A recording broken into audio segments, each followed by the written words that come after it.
그런데 하지 마 welcome back रॉकर्ट्स। आज हम link ईट love किल series का 4th एपिसोड देखेंगे। पिछले एपिसोड में हमने देखा कि डाह्यून गेहून को पसंद करने लगी थी और उसने गलती से गेहून को बता दिया था कि उसने किसी का खून कर दिया है। इस एपिसोड की शुरुआत में दिखाते हैं कि डांस क्लास में डाह्यून की माँ और नानी जेसुक से मिलती हैं।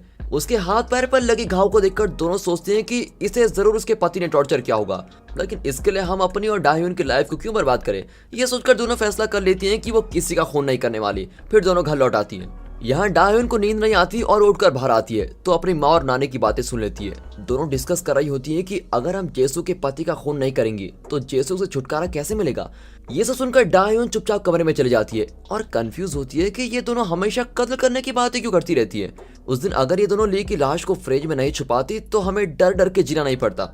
यहाँ गेहून सोचता है कि अगर डाह्यून ने किसी का खून किया है तो लाश कहाँ गई। शुरू से ही डाह्यून और उसके घर वाले हमेशा फ्रिज की बातें करते रहते थे, इसलिए गेहून फ्रिज खोलकर देखता है लेकिन उसमें कुछ नहीं होता। तब पीछे से एक आवाज उसको डरा देती है। वो और कोई नहीं, जिम है। अब गेहून जिम से पूछता है कि फ्रिज के अंदर क्या था, सच सच बताओ, और डाह्यून के बारे में तुम क्या जानते हो। जिम खून और लाश के बारे में कुछ नहीं जानता, इसलिए वो कंफ्यूज होता है कि गेहून इतने अटपटे सवाल क्यों कर रहा है। दरअसल उसने डाह्यून का डीएनए टेस्ट करवाया होता है और वो गेहून को भी वही बात बताने आया था, लेकिन इतने में डाह्यून वहां पर आ जाती है और जिम चुप हो जाता है। डाह्यून अपना काम खत्म करके अपने पुराने कलीग से मिलने जाती है। वो पूछती है कि तुम इतनी थकी हुई क्यों लग रही हो, ऊपर से तुम्हारी आंखों के नीचे ब्लैक सर्कल्स भी दिखाई दे रहे हैं। तो डाह्यून कहती है कि मुझे ठीक से नींद नहीं आती यार, इसलिए मैं टायर्ड हूँ और कोई बात नहीं है। पर मेरी मुलाकात एक शेफ से हुई है और वो बहुत ही केयरिंग है। मेरी हर मुसीबत में वो मेरी मदद करने के लिए आ जाता है। ये सब सुनकर उसकी फ्रेंड पूछती है तुम तो ली को डेट कर रही थी ना, पर वो तो अचानक गायब ही हो गया, क्या तुम उसके बारे में कुछ जानती हो। और ली का नाम सुनकर डाह्यून बड़ी नर्वस हो जाती है।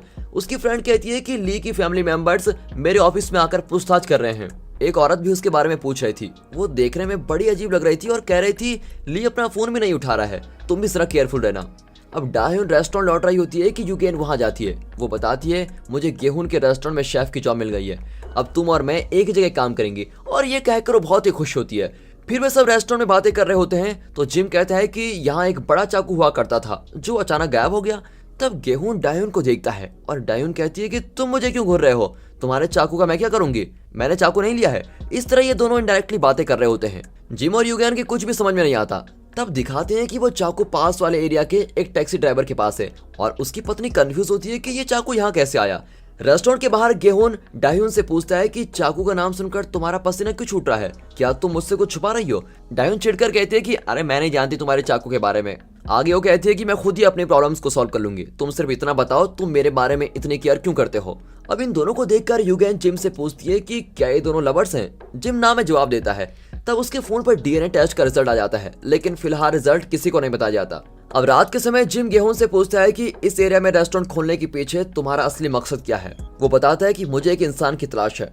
फिर गेहून बाहर चल रहा होता है कि चैंग उसके सामने आता है। ये येंग का वही पुराना पियानो टीचर है। क्या तुम मुझे पहचानते हो। गेहून जवाब देता है कि मैं अपनी लाइफ में तुम्हें कभी नहीं भूल सकता, और अगर मुझे पता चल गया कि येंग को तुमने ही मारा है तो मैं तुम्हारी जान ले लूंगा। तब ऑफिसर हुआन वहां पर आता है और दोनों को वहां से भेज देता है। अब जे और मिंजो पेट्रोलिंग कर रहे होते हैं। उन्हें कंप्लेंट मिली होती है कि शराबी एरिया के लोगों को परेशान कर रहा है। वे देखते हैं कि वो शराबी जेसुक का पति है और जे गुस्से में उसको मारने जाता है, लेकिन मिंजो उसको रोककर उस आदमी की मदद करती है, लेकिन वो आदमी उल्टा मिंजो को गाली देने लगता है। अब जेसुक डाह्यून की माँ और नानी से बात करने आती है। शुरू से मेरे और मेरे पति के बीच हमेशा अनबन रहती थी, फिर वो मुझको रोज मारने लगा, लेकिन आजकल उसका मारना पीटना बहुत ही ज्यादा हो गया है। मेरे साथ तो बहुत ही बुरा व्यवहार करता है। उसके साथ रहने से तो अच्छा है कि मैं मर ही जाऊं। इतना टॉर्चर करता है वो कि क्या बताऊं। वो इतने सालों से मेरे साथ जो कर रहा है उसके बदले में उसका काम तमाम करना चाहती हूँ, तभी मुझको तसल्ली होगी। अगर तुम दोनों ने मेरी मदद नहीं की तो मैं पुलिस को बता दूंगी कि डाह्यून खूनी है। अब इस तरह धमकाकर वो चली जाती है। अब डाह्यून की माँ बड़े गुस्सा हो जाती है और कहने लगती है कि इसकी मुसीबत हम क्यों पालें। इस पर नानी एडवाइस देती है कि शांत हो जाओ बेटी, सोच समझ कर डिसाइड करेंगे। पर बेटी को शांत करके नानी खुद बेलन लेकर बाहर जाती है और कहती है कि जेसु के पति को मार के 2 टुकड़े करने जा रही हूँ, फिर जो होगा देखा जाएगा। डाह्यून की मां नानी का पीछा करती है। ऊपर से डाह्यून काम कर रही होती है और इनको देखकर वो भी इनके पीछे भागने लगती है। गेहूं सोचता है कि अब क्या हुआ इन महारानियों को, फिर वो भी इनके पीछे भाग जाता है। कुछ दूर पर जेसु का पति नशे में धुत किसी आदमी से टकराता है। ऊपर से कहता है कि अंधे हो क्या, दिखता नहीं मैं आ रहा हूँ। पर वो आदमी उसको फटाक करके एक मारता है और ये कोई और नहीं पुलिस ऑफिसर जे है। यहाँ ये तीनों औरतें उस तरफ जा रही होती है। गेहून किसी और ही दिशा में जा रहा होता है और जे सामने से आ रहा होता है। आप ऑफिसर जे है ना, बिना यूनिफॉर्म के आप यहाँ क्यों घूम रहे हैं? पर जे उसको इग्नोर करके चला जाता है। गेहूं देख लेता है कि उसके हाथ में खून लगा हुआ है। वहाँ डाह्यून की फैमिली जेसु के पति को नीचे पड़ा हुआ देखकर बिल्कुल ही चौंक जाती है और सोचती है कि शायद जेसु की पत्नी ने किसी और को भी सुपारी दे रखी है इसको मारने के लिए। अब इससे पहले कि तीनों वहां से जा सके, पुलिस आ जाती है और इनके हाथों में वेपन्स को देखकर पुलिस को यकीन हो जाता है कि इन्होंने ही जेसु के पति को मारा है। अब तीनों पुलिस स्टेशन में बैठी होती हैं और मिंजो पूछती है कि जेसु के पति को तुमने क्यों मारा? वे कहती है कि हम उसको मारने के लिए वेपन्स जरूर लेके गए थे, लेकिन वो पहले से वहां पर पड़ा हुआ था। अगर हमने उसको मारा होता तो हमारे वेपन्स पर खून लगा होता। मिंजो कहती है कि आपका एक्सप्लेनेशन बिल्कुल ठीक है मैडम, लेकिन आप तीनों जेसु को मारने क्यों गई थी? इतने में गेहून और जिम वहां पर आ जाते हैं। हॉस्पिटल में पुलिस जेसु के पति से पूछते हैं कि तुम पर किसने अटैक किया, लेकिन वो कुछ नहीं बताता। बड़ी मुश्किल से वो सिर्फ इतना कह पाता है कि उस आदमी ने ब्लैक ड्रेस पहनी हुई थी। अब इस बारे में ये सब पुलिस स्टेशन में डिस्कस कर रहे होते हैं। गेहूं जानता है कि पुलिस ऑफिसर जे ने ब्लैक ड्रेस पहनी हुई थी और उसके हाथ में खून भी लगा हुआ था, इसलिए वो जे को घूरने लगता है और डाह्यून की फैमिली को निर्दोष पाकर उनको छोड़ दिया जाता है। अब घर पर डाह्यून की माँ उसे बताती है कि ली की लाश को फ्रिज में रखते वक्त जेसुक ने हमको देख लिया था। वो हमें उसके पति को खून करने पर मजबूर कर रही थी। अगर ऐसा नहीं किया तो वो पुलिस में कंप्लेंट करने की धमकी दे रही थी। अब डाह्यून रोने लगती है कि मेरी वजह से न जाने आप दोनों को क्या क्या करना पड़ रहा है। उसी वक्त गेहूं रेस्टोरेंट में काम कर रहा होता है और अचानक रोने लगता है। यहाँ माँ और नानी कोई मजाक करके डाह्यून को हंसा देती है और वहाँ गेहून भी अचानक हंसने लगता है। जिम को तो इसकी आदत हो गई है, लेकिन यूगेन कंफ्यूज होती है कि ये ऐसी हरकतें क्यों कर रहा है। कुछ देर बाद जिम गेहून को डीएनए टेस्ट का रिजल्ट दिखाता है, जिसमें साफ बताया गया है कि डाह्यून उसकी बहन नहीं है। गेहून को पहले से पता था, पर डाह्यून के साथ इमोशनल कनेक्ट होने की वजह से उसे उम्मीद जरूर थी कि येंग जिंदा है, पर अब वो उम्मीद खो चुका है और खुद को येंग की मौत का जिम्मेदार मान चुका है। जिम पूछता है कि अगर डाह्यून येंग नहीं है तो तुम दोनों के बीच इमोशनल कनेक्ट क्यों है? हालांकि इसका जवाब तो गेहून के पास भी नहीं है। यहाँ यूगेन डेहून को डिनर पर लेके जाती है और पूछती है कि क्या कोई ऐसा इंसान है जिससे तुम बहुत प्यार करती हो। वो सोचती है कि डाह्यून ली का नाम लेगी, पर डाह्यून कहती है कि मेरी लाइफ में तो ऐसा कोई भी इंसान नहीं है, क्या आपकी लाइफ में है? इस पर यूगेन कहती है कि हाँ, एक लड़का है जो हमेशा मेरे साथ रहता था, लेकिन अब वो मेरे साथ नहीं है और मैं उसको बहुत ही मिस करती हूँ। दरअसल वो अपने भाई ली की बात कर रही होती है, पर डाह्यून ये नहीं जानती। अब डिनर के बाद डाह्यून गेहून के रेस्टोरेंट में जाती है। अब गेहून उससे ठीक से बात ही नहीं करता और कहता है कि फिलहाल यहाँ पर कोई काम नहीं है, इसलिए तुम घर जाओ, और हाँ, आज से तुम मुझसे जरा दूर ही रहना। मेरे दिल में तुम्हारे लिए कोई फीलिंग्स नहीं है।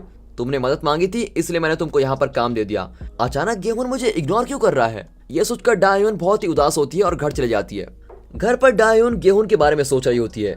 दरअसल डिनर के दौरान उसने यूगेन को बताया था कि बचपन में मुझे एक लड़का बहुत ही पसंद था। स्कूल में कुछ लड़के मुझे और मेरी फ्रेंड को परेशान करते थे, लेकिन एक लड़के ने आकर हम दोनों को लड़कों से बचा लिया था। मैं उसका नाम पता तो नहीं जानती और मुझे ये भी नहीं पता कि मैं फिर उससे कभी मिल पाऊंगी या नहीं, पर मैं उस लड़की को कभी नहीं भूल सकती। दरअसल वो लड़का गेहून था और उसने डाह्यून और अपनी बहन येंग को उन लड़कों से बचाया था। मतलब येंग और डाह्यून बच्चों में फ्रेंड्स थे, लेकिन गेहून ये बात नहीं जानता था। अब डाह्यून सोचती है कि आज गेहून ने मुझसे इतनी रूड बात क्यों करी, ऊपर से वो मुझे रेस्टोरेंट से बाहर भेजने के मूड में क्यों था। इस तरह सोचकर वो बाहर आती है और सड़क पर चलने लगती है। तब गेहून सामने आता है और कहता है कि मुझे तुमसे एक बात कहनी है। डाह्यून भी वही कहती है और इन्हें देखकर लगता है कि दोनों लव प्रपोज करने वाले हैं, है ना? पर ऐसा कुछ नहीं होता दोस्तों। गेहून कहता है कि तुमने जिस आदमी को मार डाला था, मुझे लगता है वो मरा नहीं, जिंदा है। अरे ये क्या बकवास कर रहे हो? अगर वो जिंदा होता तो मुझे ढूंढता हुआ यहाँ जरूर आएगा। डाह्यून वो तो ठीक है, लेकिन तुम ये तो जरा सोचो कि फ्रिज में रखी हुई उसकी लाश गायब है, ऊपर से मेरे रेस्टोरेंट से एक चाकू भी गायब है। और ये सुनकर डाह्यून कहती है कि तुमने तो कहा था कि तुम्हारे दिल में मेरे लिए कोई फीलिंग्स ही नहीं है, पर फिर भी तुम मेरी मदद करने चले आए। थैंक यू वेरी मच यार। और ये कहकर डाह्यून जरा गुस्से में वहां से चली जाती है। अब डाह्यून अकेली होती है और अचानक वहां पर ली आ जाता है। लगता है मेरे बिना तुम कुछ ज्यादा ही खुश थी, ये कहकर वो डाह्यून का गला दबाने लगता है। और आखिर में डाह्यून रियलाइज करती है कि गेहून ने बिल्कुल सही गैस किया था कि ली जिंदा है। और दोस्तों इसी के साथ आज का एपिसोड यहाँ पर खत्म होता है। दोस्तों अगर ये एपिसोड आपको अच्छा लगा तो इसको लाइक कीजिए और चैनल को सब्सक्राइब करना बिल्कुल मत भूलिए। इस सीरीज की वीडियोस को अपनी फैमिली एंड फ्रेंड सर्कल में शेयर जरूर कीजिए। बाकी मिलते हैं अगले एपिसोड में, तब तक के लिए गुड बाय, अपना ख्याल रखिए and finally thanks for watching.